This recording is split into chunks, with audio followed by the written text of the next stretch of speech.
গাছে গাছে মুকুলের বদলে সবুজ পাতায় ছেয়ে গেছে চারপাশ। কিছু গাছে মুকুল থাকলেও তা পর্যাপ্ত নয়, এমন অবস্থা পাবনার ঈশ্বরদীর বাগানগুলোর।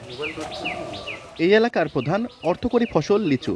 এখানে প্রতি বছর শুধু লিচু বিক্রি করে আয় প্রায় 450 থেকে 500 কোটি টাকা।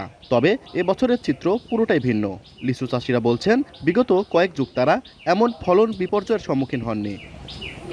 ফাল্গুন মাসের অর্ধমাস অতিক্রম হতে চললেও মানিকনগর, মিরকামারি, চর মিরকামারি, কদিমপাড়া ও আওতাপাড়া গ্রাম ঘুরে দেখা যায় হাজার হাজার বাগানের লিচুর গাছের মুকুলের পরিবর্তে নতুন পাতা গজিয়েছে। যে পাতা গজালে আর মুকুল আসে না, যে কারণে বাগানে সার, কীটনাশক ও মুকুলের জন্য ব্যবহৃত ওষুধ ব্যবহার করছেন না চাষিরা। তারা বলছেন, বাগানে 100 লিচু গাছ থাকলে সেখানে 20 থেকে সর্বোচ্চ 30টি গাছে মুকুল এসেছে।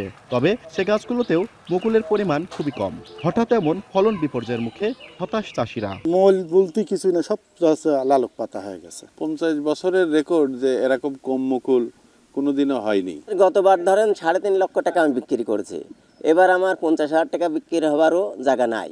কৃষি কর্মকর্তার সঙ্গে সমন্বয় করে কৃষকের পাশে দাঁড়ানোর আশ্বাস উপজেলা প্রশাসনের। যেটুকু মুকুল আছে সেই মুকুল যেন সঠিকভাবে পরিচর্যা করে যেন আশানুরূপ ফলন তারা ঘরে তুলতে পারে, সেইভাবে আমাদের কার্যক্রম অব্যাহত রয়েছে।